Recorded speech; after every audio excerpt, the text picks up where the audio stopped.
बहुत सालों से मैं एक शोध के काम में लगा हुआ हूं कि भारतवासियों ने सबसे पहले शराब कब पी। तो अब तक मुझे जो प्रमाण मिले हैं वो प्रमाण कहते हैं कि 1760 के पहले तक किसी भी भारतवासी ने कभी भी शराब नहीं पी। पहली बार इस देश में 1760 में शराब पी गई और वो कलकत्ता में पी गई और वहाँ पर एक अंग्रेजी शराब की दुकान पर पहली बार शराब बिकी और भारतवासियों ने पी और उस शराब की दुकान को स्थापित कराया रॉबर्ट क्लाइव नाम के एक अंग्रेज ने। और उसने जब कंपनी का राज चलता था इस देश में, ईस्ट इंडिया कंपनी का, तो कानून बनवाया, कानून से लाइसेंस दिया गया और उस लाइसेंस के आधार पर कलकत्ते में पहली शराब की दुकान खुली 1760 में और उस शराब की दुकान पर आकर भारतवासियों ने शराब पीना शुरू किया। रॉबर्ट क्लाइव के समय में जब ये शराब की दुकान खुली और जिस अंग्रेज अधिकारी की पहली नियुक्ति इस दुकान पर हुई, उस अंग्रेज अधिकारी को एक बार लंदन की संसद में बुलाया गया था बयान देने के लिए। तो वो अंग्रेज अधिकारी जब लंदन गया संसद में बयान देने के लिए तो उससे पूछा गया कि बताओ तुम्हारे शराब का धंधा कैसा चल रहा है। तो उसने कहा बहुत अच्छा चल रहा है। तो अंग्रेज संसदीय समिति के सदस्यों ने कहा ये तुम क्या बोल रहे हो, भारत में शराब का धंधा अच्छा चल रहा है। उसने कहा हाँ बहुत अच्छा चल रहा है। तुम्हारे पहले कैसा चलता था? उसने कहा मेरी शराब की दुकान खुलने के पहले तो कोई शराब पीता ही नहीं था। मैं तो पहला आदमी हूं जिसने कलकत्ता के लोगों को शराब पीना सिखाया। तो तुम्हारी दुकान पर लोग आते हैं, हाँ आते हैं, भीड़ की भीड़ आ रही है। तो तुमने क्या किया उनको अपनी दुकान पर बुलाने के लिए, आकर्षित करने के लिए? तो उसने एक बात कही संसदीय समिति के सामने, जो अंग्रेजों की संसद के रिकॉर्ड्स में दर्ज है। वो कहता है कि मैंने सबसे पहले मुफ्त में शराब पिलाई भारतवासियों को। उसने कहा कि मैंने एक बोर्ड लगा दिया शराब की दुकान के बाहर और उस पर लिख दिया और उसको बांग्ला भाषा में लिखा, पहले अंग्रेजी में फिर बांग्ला में, और उस पर यह लिखा कि यहां मुफ्त में शराब मिलती है, आइए पीजिए, आनंद लीजिए। ऐसा करके बोर्ड पे लिख दिया। तो एक आया, उसने चखा, फिर दूसरे दिन वो 2 को और लेके आया, फिर तीसरे दिन 3 को लेके आया। तो कहने लगे अब तो मेरे पास ऐसे ग्राहकों की संख्या हो गई है कि जिनको पहले मैंने मुफ्त में शराब चखाई थी अब वो घर से पैसे चुरा कर लाते हैं और मेरी शराब पीकर वहां से जाते हैं। तो अंग्रेजी संसदीय समिति बड़ी खुश हो गई। उसने कहा तुमको तो पुरस्कार मिलना चाहिए। तो वो कहता मुझे अगर पुरस्कार देना है तो एक लाइसेंस और दे दो, दूसरी दुकान में वहीं खोलना चाहता हूं शराब की। तो दूसरी दुकान खुल गई, फिर तीसरी खुल गई, फिर चौथी खुल गई। एक दिन 350 दुकानें हो गई कलकत्ता में और ये दुकानें बढ़ती नहीं। अंग्रेज इसको बढ़ाते रहे, शराब पीने का कानून बना दिया। कानून में ये लिख दिया कि अगर कोई बालिग हो गया तो शराब पीने का अधिकारी हो गया। जब तक वो नाबालिग है तब तक ना पिए, बालिग हो गया तो पीने लगे। अब हमारे यहाँ अंग्रेजों के ज़माने में बहस चली कि भारत में कोई बालिग है या नाबालिग है, इसकी उम्र क्या मानी जाए।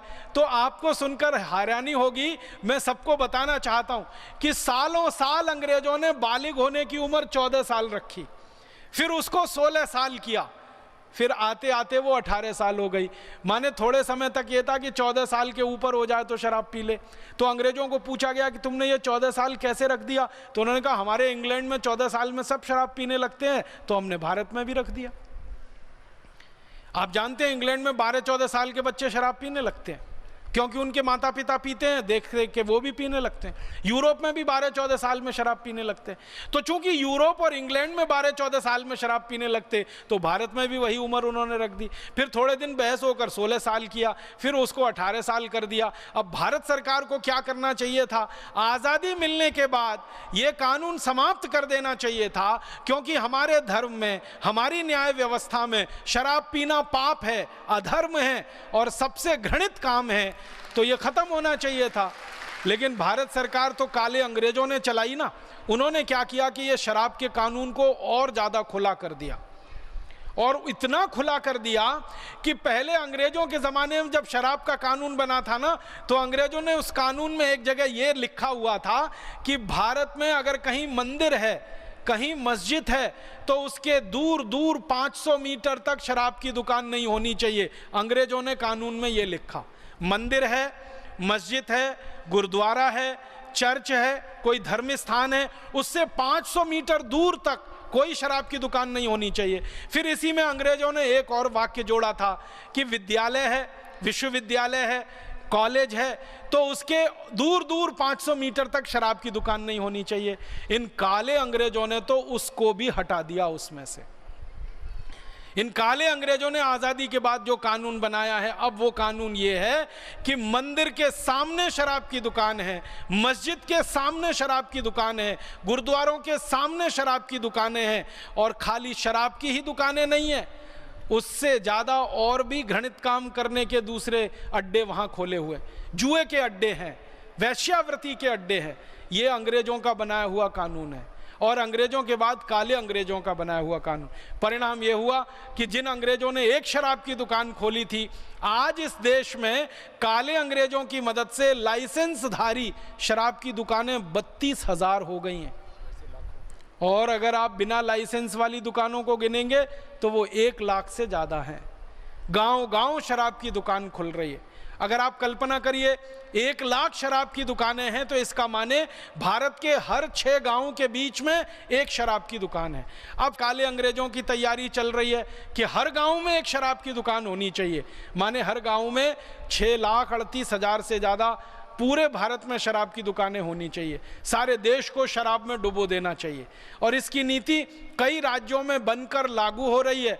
कई राज्यों ने तो यहाँ तक तय कर लिया है कि गांव-गांव में ही शराब नहीं मिलेगी, वैन चलाएंगे शराब बेचने वाली। जैसे मरीजों को ले जाने के लिए चिकित्सा सहायता वैन होती है ना, वैसे शराब बेचने के लिए वैन। दिल्ली सरकार का फैसला, राजस्थान सरकार का फैसला, भारत के कई राज्य सरकारें अब वाहन चलाएंगी, मोबाइल वैन चलाएंगी, उनमें गांव-गांव जाकर, घर-घर जाकर शराब परोसी जाएगी और लोगों को बेची जाएगी। हम कैसे कहें भारत स्वतंत्र हो गया?